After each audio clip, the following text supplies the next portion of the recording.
गुजरात के लोकप्रिय मुख्यमंत्री आदरणीय नरेंद्र भाई, छत्तीसगढ़ के मुख्यमंत्री डॉक्टर रमन सिंह जी, गोवा के मुख्यमंत्री मनोहर पर्रिकर जी, प्रदेश के अध्यक्ष फल्दू जी, मेरे राष्ट्रीय पदाधिकारी सहयोगी रूपाला जी, गुजरात के प्रभारी बलबीर पूंज जी, स्मृति ईरानी जी, मंच पर उपस्थित सभी भारतीय जनता पार्टी के नेतागण और उपस्थित सभी भाई और बहनों, सबसे पहले मैं आपको बहुत बहुत बधाई देता हूं इस विशाल कार्यक्रम के आयोजन के लिए। नरेंद्र भाई ने स्वामी विवेकानंद जी को अपने जीवन में एक आदर्श के रूप में स्वीकार किया है और जब स्वामी विवेकानंद जी की 150वीं जयंती पूरे देश में हम उत्साह के साथ मना रहे हैं, तो विवेकानंद जी का विचार इस यात्रा के द्वारा गांवों तक पहुंचाने का संकल्प उन्होंने किया। स्वामी विवेकानंद जी हमारे सबके विचारों के प्रेरणा स्रोत रहे। मैं अभी फॉरेन में गया था और लंदन के एयरपोर्ट पर मुझे एक किताब मिली,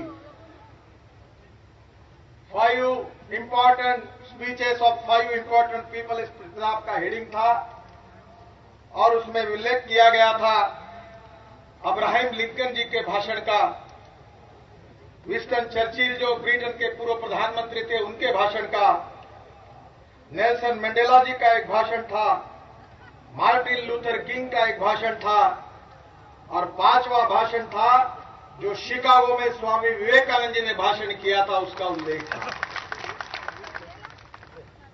विवेकानंद जी के बारे में मैं आपको एक याद दिलाना चाहता हूं कि स्वामी विवेकानंद जी ने अपने शरीर को त्यागने से 1 वर्ष पूर्व 1901 में अमरनाथ की यात्रा पर वो गए थे और वहां से बाहर आकर उन्होंने कहा था कि मैंने अमरनाथ की गुफा में ध्यान लगाकर देखा, जो मुझे अनुभव हुआ है वो उन्होंने कहा वो हमारे लिए बहुत प्रेरणादायी है। विवेकानंद जी ने कहा था कि भारत माता दिव्य शक्ति से युक्त होकर प्राचीन आभा के साथ संपूर्ण विश्व का मार्गदर्शन करने के लिए पुनः श्रीवासुर होने जा रही है और वह समय सिर्फ 1 शताब्दी दूर है। ये बात उन्होंने 1901 में कही थी। बहनों और भाइयों, हमने भारत का इतिहास, दुनिया के इतिहास का अध्ययन किया है। जो 18वीं सदी थी, पूरी दुनिया में मुगल सल्तनत का बोलबाला था। जब 19वीं सदी आई तो अंग्रेजों का यूनियन जैक अनेक देशों पर फहरा रहा था। जब 20वीं सदी आई तो अमेरिका एक सुपर पावर करके दुनिया के सामने आई। पर स्वामी विवेकानंद जी की जो भविष्यवाणी है वो निश्चित रूप से हम भारतीयों के लिए प्रेरणा स्रोत है।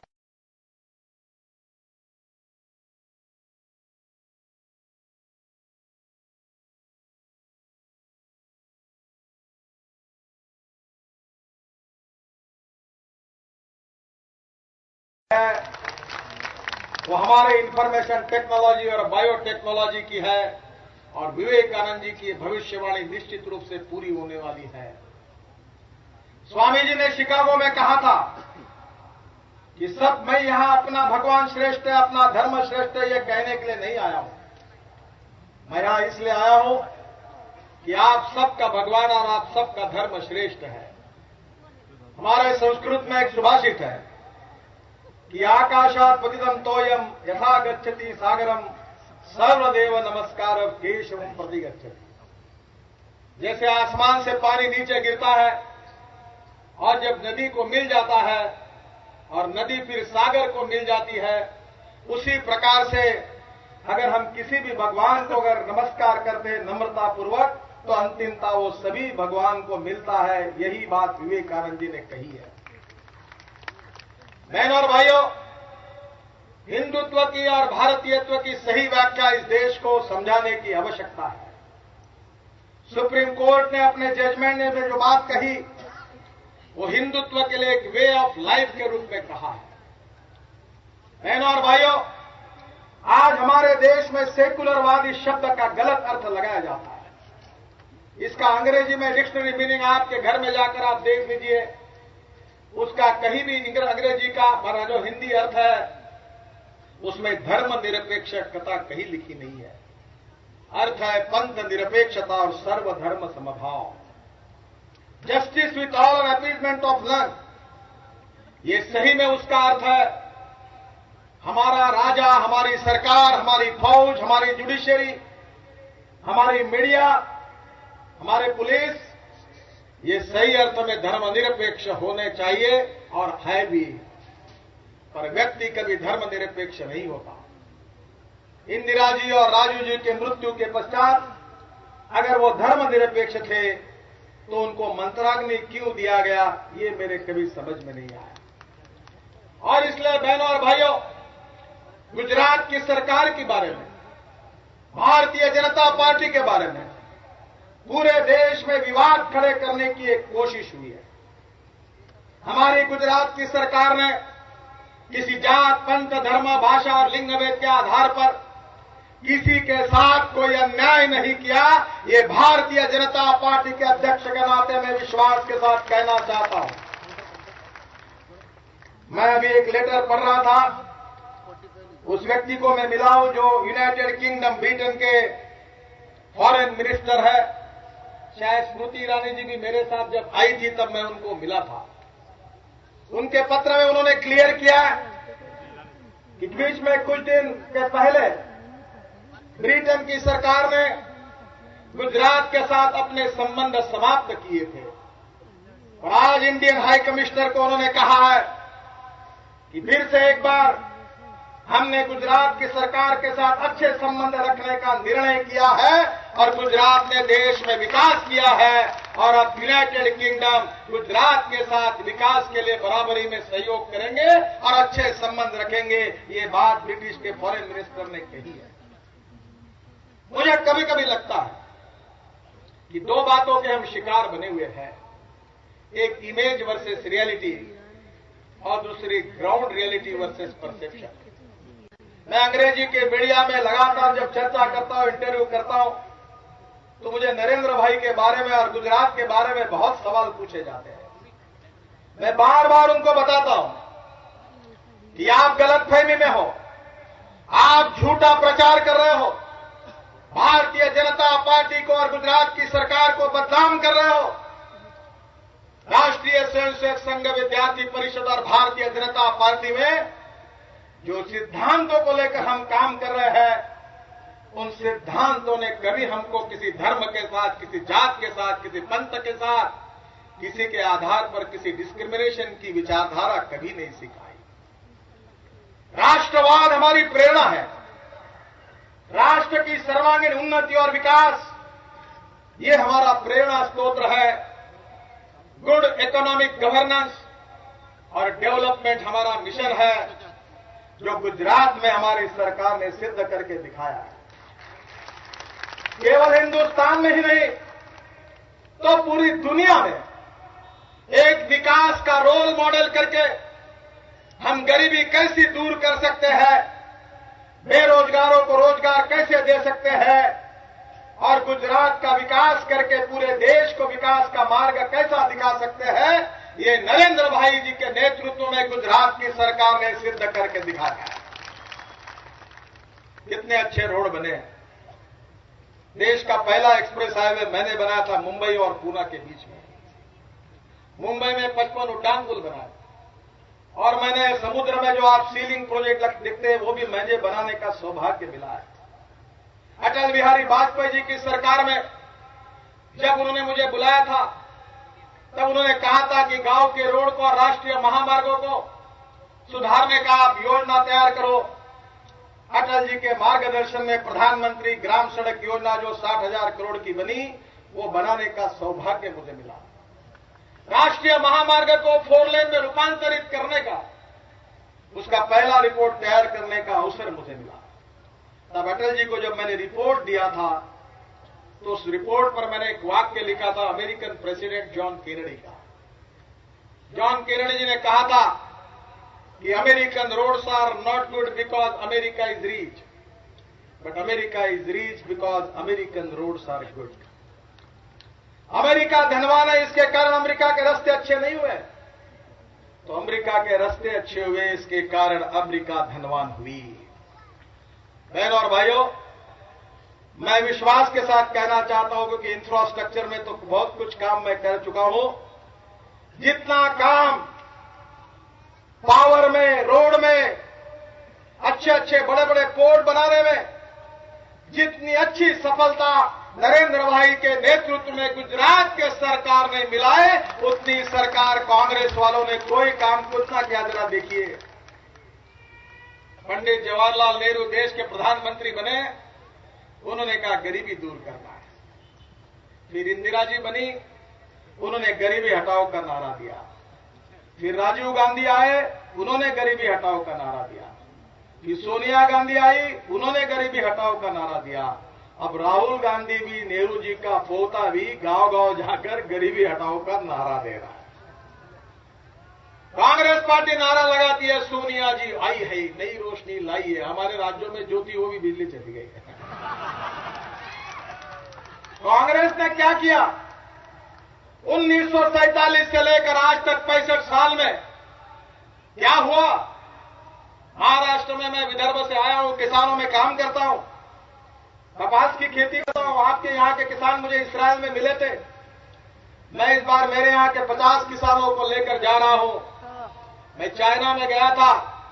हमारे विदर्भ में भी कपास होता है, पर हमारा कपास निर्यात नहीं होता, पर गुजरात कॉटन के नाम से गुजरात के किसानों को कीमत मिलती है और चाइना के मार्केट में गुजरात का कपास खरीदा जाता है। ऐसा क्यों है? महाराष्ट्र में लीडर ऑफ अपोजिशन था। मैं विधानमंडल में अपने मुख्यमंत्री को पूछा था कि आपके कपास को कीमत क्यों नहीं मिलती?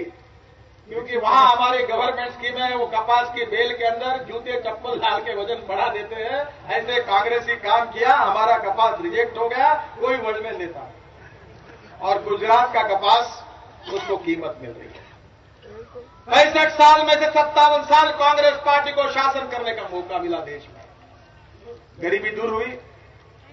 अब हमारी सरकार कहती है कि बड़े शहरों में जो लोग रहते हैं, जिनका रोज का इनकम 32 रुपए से ज्यादा है, 33 रुपए प्रतिदिन है, मनमोहन सिंह जी और सोनिया जी की सरकार कहती है कि वो बहुत धनवान लोग हैं।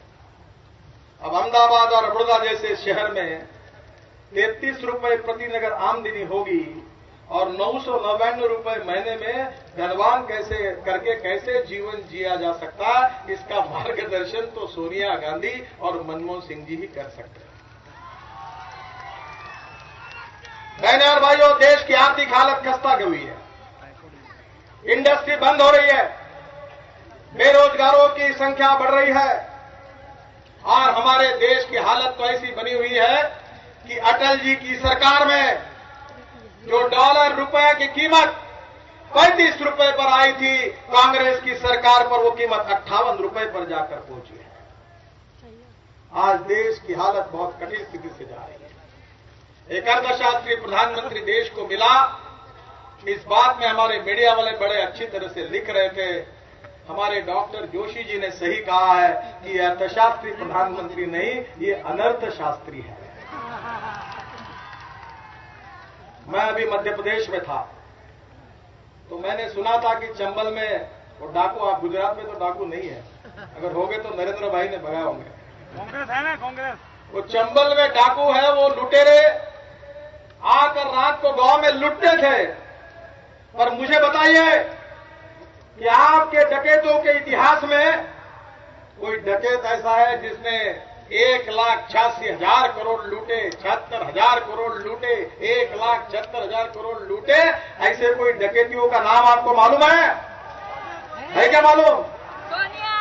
मैं नहीं कहता, नरेंद्र भाई नहीं कहते, सुषमा जी, अरुण जी और अडवाणी जी नहीं कहते। इस देश के संविधान में जो सीएजी नाम की संस्था है उसने अपने रिपोर्ट में लिखा है कि इस देश में 2G स्पेक्ट्रम में 1,76,000 करोड़ का घोटाला हुआ।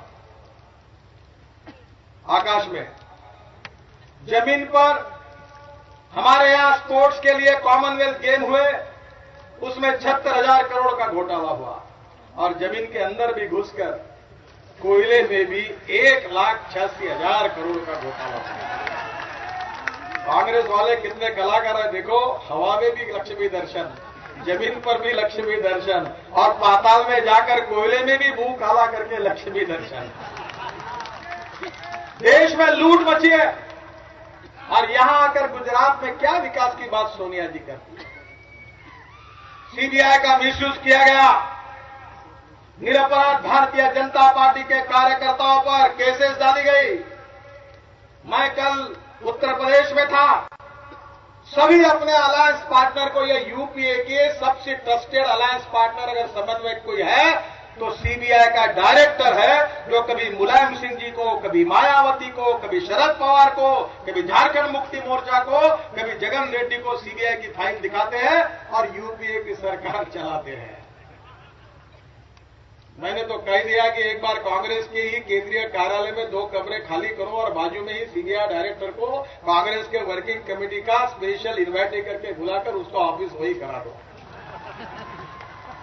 कल मैंने उत्तर प्रदेश में कहा, मैं भारतीय जनता पार्टी का जरूर कार्यकर्ता हूं, पर जमीन पर काम करने वाला कार्यकर्ता हूं। मजदूरों में काम किया, मैंने विद्यार्थियों में काम किया, आंदोलन किए, और ईंट का जवाब पत्थर से देना भी जानते हैं हम लोग। जिन जिन लोगों ने इस प्रकार की खुरापतें की, अब तो एक बात पक्की है, चाहे कोई चाहे या ना चाहे, लोकसभा का चुनाव होने वाला है। भारतीय जनता पार्टी का शासन आकर दिल्ली की पार्लियामेंट पर हमारा झंडा लहरने वाला है। भारत माता की। और निश्चित रूप से गुजरात का विकास और 2 गुना बढ़ेगा।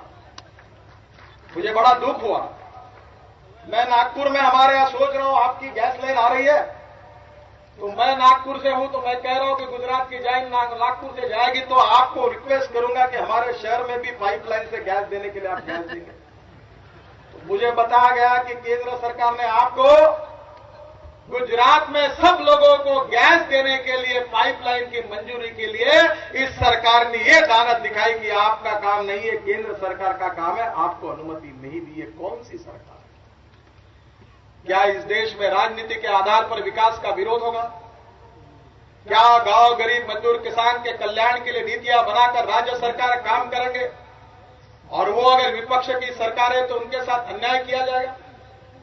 कौन सी राजनीति है?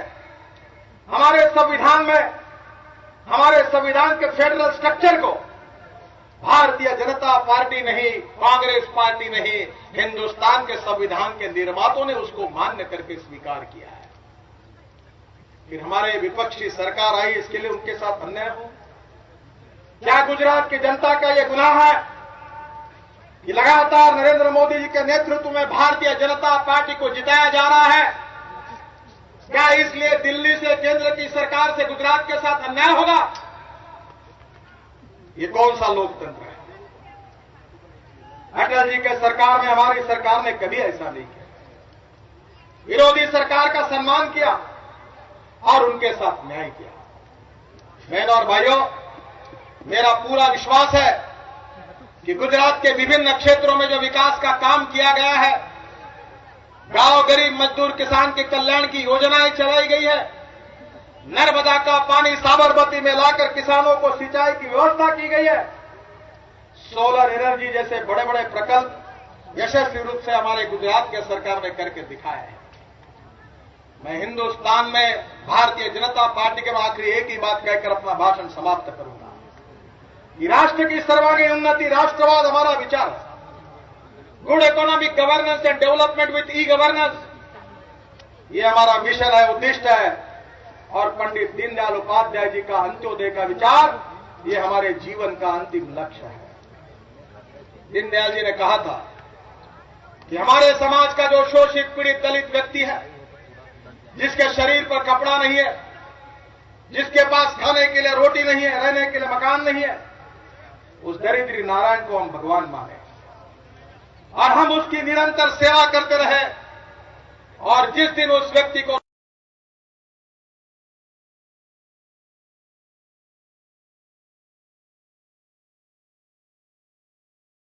अंत्योदय का विचार हमारे जीवन का उद्देश्य है। हम सोशल हार्मनी चाहते हैं, हम सामाजिक सद्भाव चाहते हैं, हम जात पंथ धर्म भाषा और सेक्स के आधार पर किसी प्रकार का डिस्क्रिमिनेशन हमारी सरकार ने नहीं किया, न करेंगे।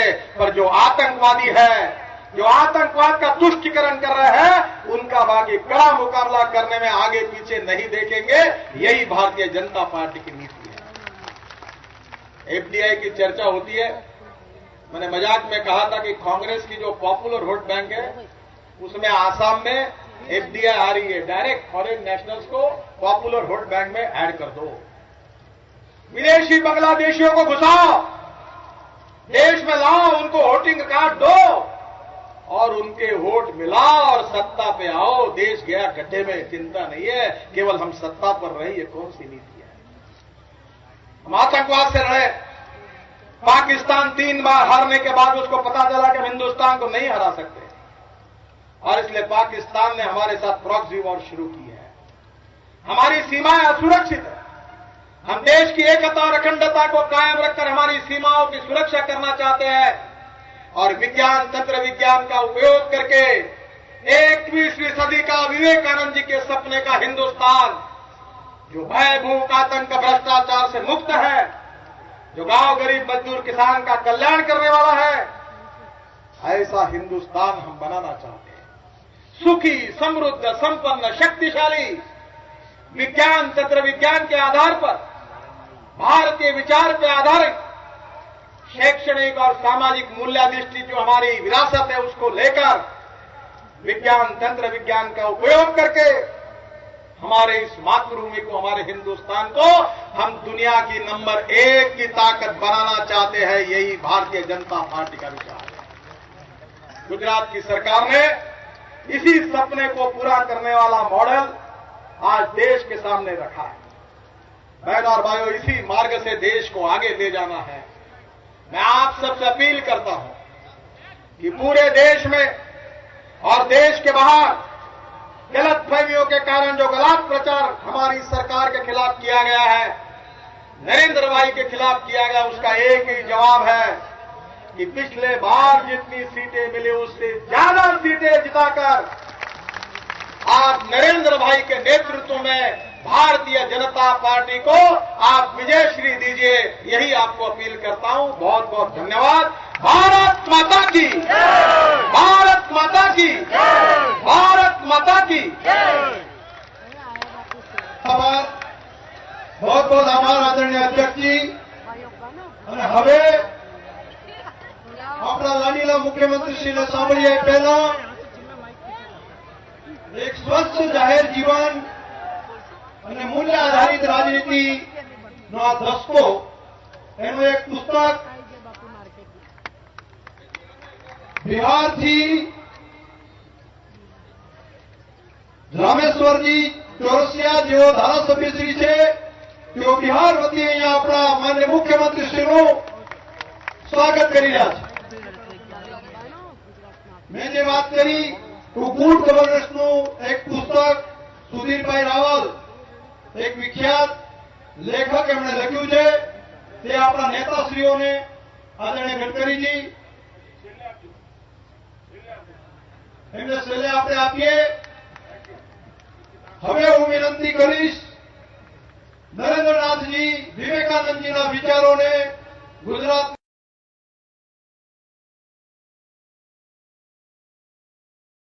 युवा मित्र मुख्यमंत्री आदरणीय श्री मोदी साहब ने विनती करूं कि आप आओ અને ऐतिहासिक सभाને संबोधित करो। आदरणीय श्री मोदी साहब।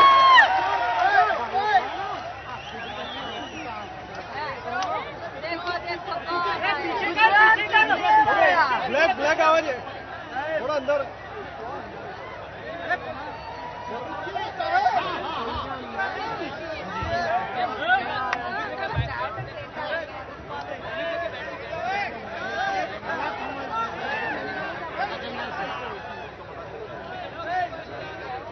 भारत माता की, भारत माता की। भारतीय जनता पार्टीના राष्ट्रीय अध्यक्ष आदरणीय श्री नितिन गडकरी जी, छत्तीसगढ़ के लोकप्रिय मुख्यमंत्री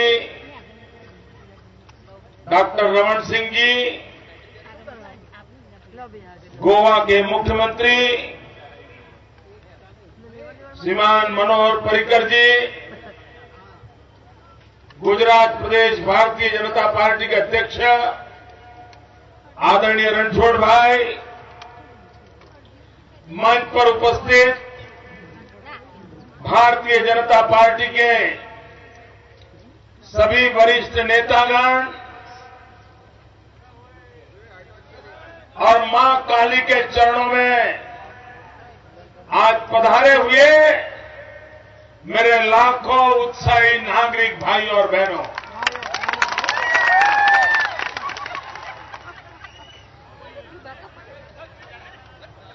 11 सितंबर को मां बहुचर के आशीर्वाद लेकर के ये यात्रा चली थी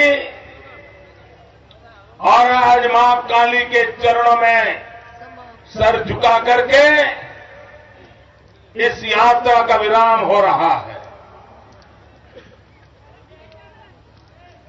भाइयों बहनों, स्वामी विवेकानंद के मन में जब सवाल आए, रामकृष्ण परमहंस जी को पूछा कि आपने भगवान देखा है? क्या करेगा?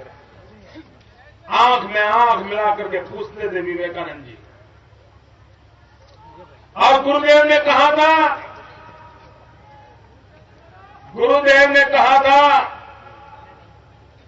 कि हां, कई वांधो नहीं भैया, आखो देश सांभळे છે અત્યારે, આખો દેશ સાંભળે છે દોસ્ત। તારા ગુજરાતીના પ્રેમને લાખ લાખ વંદન દોસ્ત। भाइयों बहनों, विवेकानंद जी ने आंख में आंख डाल करके पूछा था क्या आपने भगवान को देखा है? और गुरुदेव रामकृष्ण परमहंस ने कहा था जैसे मैं तुम्हें देख रहा हूं वैसे ही मैंने भगवान को देखा है। और फिर उन्हें कहा था जाओ काली के पास, तुम्हें जो मांगना है काली के पास मांगो।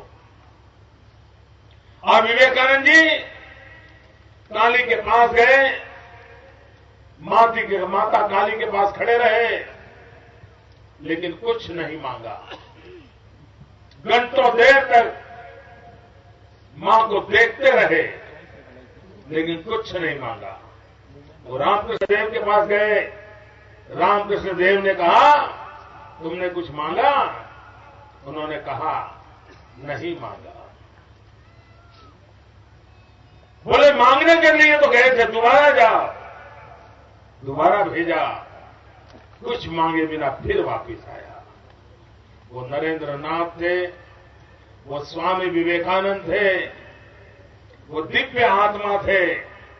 वो काली के पास गए, कुछ भी मांगे बिना लौट आए। ये नरेंद्र तो एक सामान्य इंसान है, आपके जैसा एक सामान्य इंसान है। मैं आज काली के चरणों में आया हूं,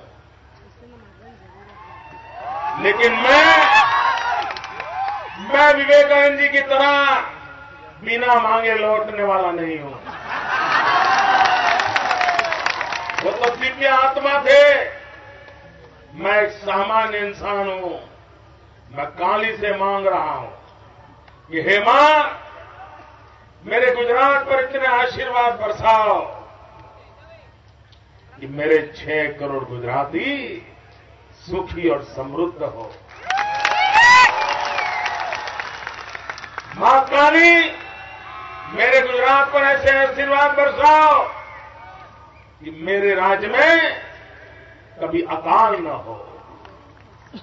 मां काली, मेरे गुजरात पर ऐसे आशीर्वाद बरसाओ कि मेरे गुजरात में कभी कोई प्राकृतिक आपदा न हो। मां काली मेरे गुजरात पर ऐसे आशीर्वाद बरसाओ कि यहां का जन जन भाईचारे से जिए, शांति एकता और सद्भावना का मंत्र लेकर के गुजरात को नई नई ऊंचाइयों पर ले जाने के लिए वो निरंतर योगदान देता रहे। शिक्षा सुलभ हो, आरोग्य हो, मेरी माताएं गौरव के साथ जी सके ऐसा अवसर हो। मां काली मेरे गुजरात को यही चाहिए, हमारे और कोई मांग नहीं। अगर मैं मांगता हूं तो मां मेरे गुजरात के लिए मांगता हूं, मुझे मेरे लिए कुछ नहीं चाहिए। मां, भाइयों बहनों, आज विश्व कन्या दिवस है, बेटी के गौरव का दिवस है आज। और मुझे खुशी है कि बहुत बड़ी मात्रा में सब साध्वी संत यहां उपस्थित है और गुजरात इस बात के लिए गर्व करता है। जब 2001 का सेंसस आया और 2004 में मुझे पहली बार पता चला कि हमारे गुजरात में बेटे की तुलना में बेटी की संख्या कम है, मेरे पास आंसू के सिवाय कुछ नहीं था। क्या पढ़ा लिखा समाज मां की गोद में ही बेटी को मार दे? मां काली तू विराजती हो, मां अंबा तू विराजती हो, मां बहुचर तू विराजती हो। और मेरे गुजरात में जैसे जैसे शिक्षा बढ़े वैसे वैसे मां के गर्भ में बेटी को मारने का पाप बढ़े, ये कलंक है, ये समाज को शोभा नहीं देता है। और इस बात को लेकर के 2005 से एक जन चेतना प्रारंभ की। मां काली तेरे चरणों में आज निवेदन करता हूं, हमें बड़ा संतोष है, बड़ा गर्व है कि मेरे गुजरात की माताओं ने, मेरे गुजरात के पुरुषों ने इस बात को समझ में एक दर्द महसूस किया और मेरे गुजरात में मां के गर्भ में बच्चियों को मारना अब सबको पाप लगने लगा है और मेरे राज्य में बच्चियों की संख्या बढ़ने लगी है। और भाइयों बहनों, मैं विश्वास से कहता हूं, मां काली के आशीर्वाद से कहता हूं, आने वाले कुछ ही समय में वो दिन दूर नहीं होगा जब मेरे राज्य में 1000 बेटे जन्म लेते होंगे तो सामने 1000 बेटी भी जन्म लेती होगी। भाइयों बहनों, मैं जब 2001 में आया था, आज 11 साल की यात्रा पूर्ण हो चुकी है और 11 साल की यात्रा पूर्ण हुई और 11 साल में एक काम के लिए मेरा लगाव था और वो था मेरे गुजरात की बेटी पढ़ाई करे। मैं गांव गांव गया, जून महीने की 44 डिग्री ताप में मैं गांवों में भटकता था। मेरे मंत्री मेरे साथ करते थे, आईएएस अफसर गांव की मिट्टी खा रहे थे, घर घर गए और मां को समझाया कि बेटी को पढ़ाई करनी चाहिए और माताओं ने मेरी बात को माना और माताओं ने इस बात को माना। आज मेरे संतोष का विषय है, मां काली तेरे चरणों में निवेदन करता हूं कि आज मेरे गुजरात में 100 में से 100 बच्चियां स्कूल जाना शुरू किया है। भाइयों बहनों, मुझे पिछली सरकारों के पाप धोने में इतना टाइम लगा है, मेरी इतनी शक्ति लगी है, आपको हैरानी होगी। 50 साल से कांग्रेस राज कर रही थी देश में, राज्य में, लेकिन उनको इतना पता नहीं था कि स्कूल के अंदर बच्चियों के लिए भी टॉयलेट होना चाहिए। उन्होंने नहीं बनाया था। भाइयों बहनों, मैं कह रहा हूं ना, मुझे 50 साल के गड्ढे भरने में टाइम गया, वो ये काम मुझे करना पड़ा कि पूरे राज्य में 60,000 टॉयलेट बच्चियों के लिए मैंने अलग बनाए। ये काम वो कर सकते थे, लेकिन उनके दिमाग में ये नहीं था कि इन बच्चियों की शिक्षा की भी चिंता करनी चाहिए। भाइयों बहनों, मेरे लिए पीड़ा का विषय है। मैं जब कहता हूं कि 50 साल के गड्ढे मैंने भरे हैं, मेरे उमरगांव से अंबाजी तक का मेरा आदिवासी भाई, अनामत के लिए तो झगड़े होते रहते हैं, आरक्षण के लिए झगड़े होते रहते हैं, लेकिन इन कांग्रेस वाले मित्रों को यह समझ नहीं आया कि उमरगांव से अंबाजी तक 40 तहसीलों में 12वीं कक्षा की साइंस स्ट्रीम की स्कूल नहीं थी। ये मेरे रमन सिंह जी को भी आश्चर्य होता होगा, मनोहर जी को आश्चर्य होता होगा। 2001 तक जब तक मुख्यमंत्री नहीं बना, मेरे राज्य में आदिवासी क्षेत्र के 40 तहसील ऐसे थे जहां पर विज्ञान प्रवाह की स्कूल नहीं थी। अरे डूब मरो मेरे कांग्रेस के मित्र, डूब मरो। आपने मेरे आदिवासियों के साथ कितना घोर अन्याय किया, कितना घोर अन्याय किया। अगर वो 12वीं कक्षा में विज्ञान प्रवाह में नहीं है, वो इंजीनियर कैसे बनेगा, डॉक्टर कैसे बनेगा, वो अपने सपने पूरे कैसे करेगा? भाइयों बहनों, 11 साल में उस सपनों को मैंने पूरा किया। दिल में एक दर्द रहता है गरीबों के लिए, एक पीड़ा रहती है मेरे दलित, शोषित, गिरिजनों के लिए। मेरी माताएं, हमारे देश में चर्चा होती है आईएमआर और एमएमआर की, प्रसूति में मरने वाली मां की, प्रसूति के तुरंत बाद मरने वाले बच्चे की, लेकिन राष्ट्रपति से लेकर के गलीपति तक किसी ने इस समस्या का समाधान नहीं खोजा। 11 साल का हिसाब दे रहा हूं, मां काली तेरे चरणों में सच्चाई के साथ बोल।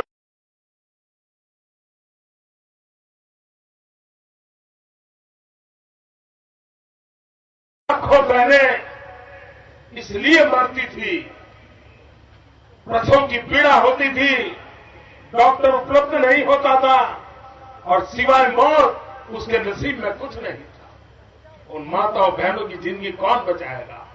भाइयों बहनों, देश में पहली बार हम चिरंजीवी स्कीम लाए, और उस चिरंजीवी स्कीम ला करके, और जिसको एशिया का इनोवेटिव अवार्ड मिला है, जिसको WHO ने विश्व के डेवलपिंग कंट्री को कहा है कि गुजरात से सबक सीखिए।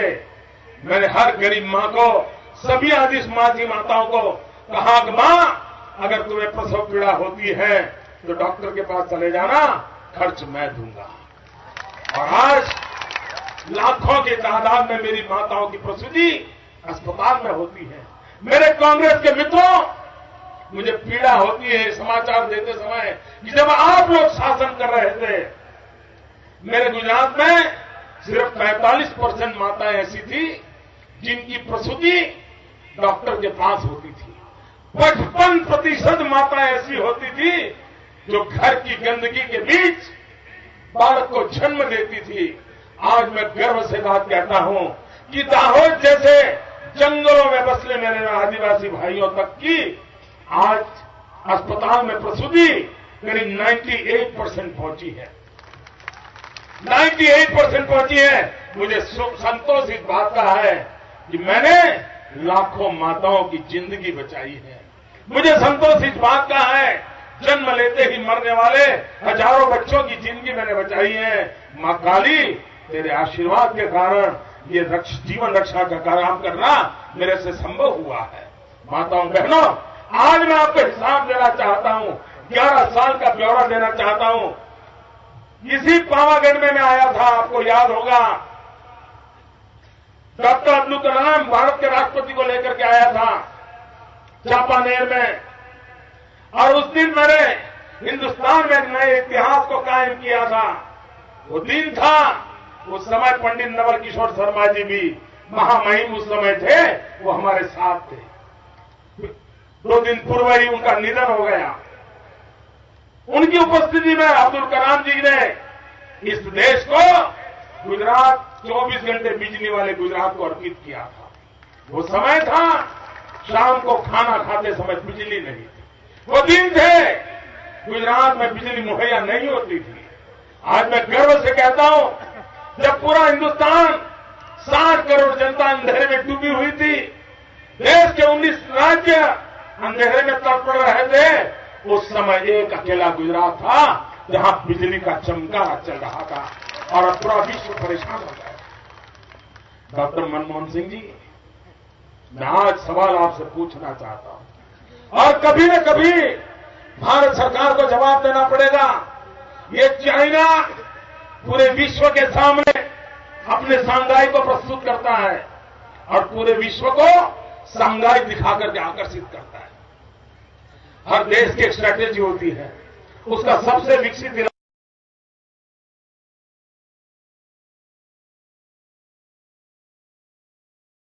है और जापान की ओर आपको आकर्षित करते हैं। सारी दुनिया में होता है। अरे प्रधानमंत्री, आज आप मुसीबतें भोग रहे हो, आपने गुजरात को भी हिंदुस्तान का हिस्सा माना होता, गुजरात को भी आपने अपना माना होता, तो दुनिया से आने वाले मेहमानों को आप गुजरात ला करके गुजरात दिखाते और पूरे विश्व में भारत की साख बढ़ाते। 12 साल हो गए भाई, 8 साल से दिल्ली में सरकार बैठी है, विदेश के कोई मेहमान को गुजरात की धरती पर आने नहीं दिया जाता है। और तब जाकर के हमने बीड़ा उठाया, हम दुनिया को ले आएंगे। दिल्ली सरकार की मदद के बिना उठाया और मैं गर्व से कहता हूं, कभी दिल्ली के अंदर एक मंच पर, कभी दिल्ली में एक मंच पर 100 से अधिक देशों के लोग इकट्ठे नहीं हुए। मेरे वाइब्रेंट गुजरात समिट में मां काली के आशीर्वाद से 120 देशों को इकट्ठा किया था और दुनिया के देशों को गुजरात की धरती पर लाया था। लेकिन यही काम अगर दिल्ली की सरकार हमारे साथ होती तो कितना दुनिया में हमारा देश का नाम रोशन होता। और आज आपको जो मुसीबतें आ रही है वो नहीं आती। भाइयों बहनों, आज 11 अक्टूबर है, जयप्रकाश नारायण का जन्मदिन है और यही जयप्रकाश नारायण थे जिन्होंने 1975 में गुजरात में जो नवनिर्माण आंदोलन हुआ, जयप्रकाश नारायण ने जिस आंदोलन का नेतृत्व किया, गुजरात के छात्रों ने जो आंदोलन चलाया और जन आंदोलन के माध्यम से एक भ्रष्ट सरकार को परास्त किया था। आज देश को एक और जयप्रकाश की तलाश है। आज देश को एक जयप्रकाश की और जरूरत है, ताकि जिस प्रकार से दिल्ली भयानक भ्रष्टाचार में डूबा है, उस दिल्ली को सबक सिखाने के लिए पूरे देश में भ्रष्टाचार के खिलाफ एक माहौल बनाने की आवश्यकता है। भाइयों बहनों, आज ब्रिटिश गवर्नमेंट ने देर आए दुरुस्त आए, 10 साल से उन्होंने निर्णय किया था कि हम गुजरात से डिप्लोमेटिक रिलेशन नहीं रखेंगे। आज गुजरात में सर्वाधिक इन्वेस्टमेंट किसी का है तो ब्रिटिश का है और ब्रिटिश ने कहा तो फिर यूरोप ने कह दिया कि हम भी नाता नहीं रखेंगे। 10 साल से वो हमारे से नाता नहीं रखते थे। आज उनको समझ आया है कि गुजरात का महत्व क्या होता है। दिल्ली के मनमोहन सिंह जी को समझ आए या ना आए, लेकिन ब्रिटिश सरकार को समझ आ गया है और उन्होंने गुजरात को गले लगाना तय किया है। मैं स्वागत करता हूं उनके निर्णय का और मैं विश्वास दिलाता हूं दुनिया को, गुजरात और पूरा यूरोप मिलकर के विश्व कल्याण के काम में कोई कमी नहीं रखेंगे। दुनिया में प्रगति के काम में हम विश्वास से आगे बढ़ेंगे। भाइयों बहनों, बहुत लंबे अरसे से सभा चल रही है, इसलिए मैं भी आज आपका समय लेना नहीं चाहता हूं। चुनाव की चर्चा मैं इसलिए नहीं करता हूं क्योंकि मुझे विश्वास है गुजरात की जनता ने भव्य दिव्य गुजरात निर्माण करने का फैसला कर लिया है। मुझे पूरा विश्वास है कि मैडम सोनिया जी 50 बार आएगी, ये गुजरात को जीत नहीं सकती है। गुजरात भ्रष्टाचारियों के हाथ में नहीं जा सकता, गुजरात कौभांडकारियों के हाथ में नहीं जाता। और भाइयों बहनों, आपने इतनी बड़ी मात्रा में आकर के इस पूरी यात्रा में मेरा जो स्वागत किया, सम्मान किया, मैं सबका आभारी हूं। भाइयों बहनों, 11 साल में आपने जो हमें साथ दिया, सहयोग दिया, इसके लिए भी मैं आपका आभारी हूं। भारत माता की, भारत माता की, भारत माता की। एक नारा आज बोलना है दोस्तों, मेरे साथ एक नारा बोलेंगे। झांसी की रानी, ये झांसी की रानी ने अंग्रेज सल्तनत को कहा था कि मेरी झांसी नहीं दूंगी। भाइयों बहनों, मेरे साथ मदद कीजिए। झांसी की रानी ने कहा था मेरी झांसी नहीं दूंगी। आज 6 करोड़ गुजरातियों की आवाज है कि भ्रष्टाचारियों को हमारा गुजरात नहीं देंगे, बेईमानों को गुजरात नहीं देंगे। मेरे साथ बोलिए नारा, मैं बोलूंगा नहीं देंगे, नहीं देंगे। आप बोलेंगे हमारा गुजरात नहीं देंगे, नहीं देंगे, नहीं देंगे। दो मुट्ठी बंद करके पूरी ताकत से बोलो, नहीं देंगे, नहीं देंगे, नहीं देंगे, नहीं देंगे, नहीं देंगे, नहीं देंगे। इन भ्रष्टाचारियों को नहीं देंगे, नहीं देंगे। बेईमानों को नहीं देंगे, नहीं देंगे। कौभांड करने वालों को हमारा गुजरात नहीं देंगे। कौभांड करने वालों को नहीं देंगे, नहीं देंगे। भ्रष्ट लोगों को नहीं देंगे, नहीं देंगे। बहुत बहुत धन्यवाद भाइयों।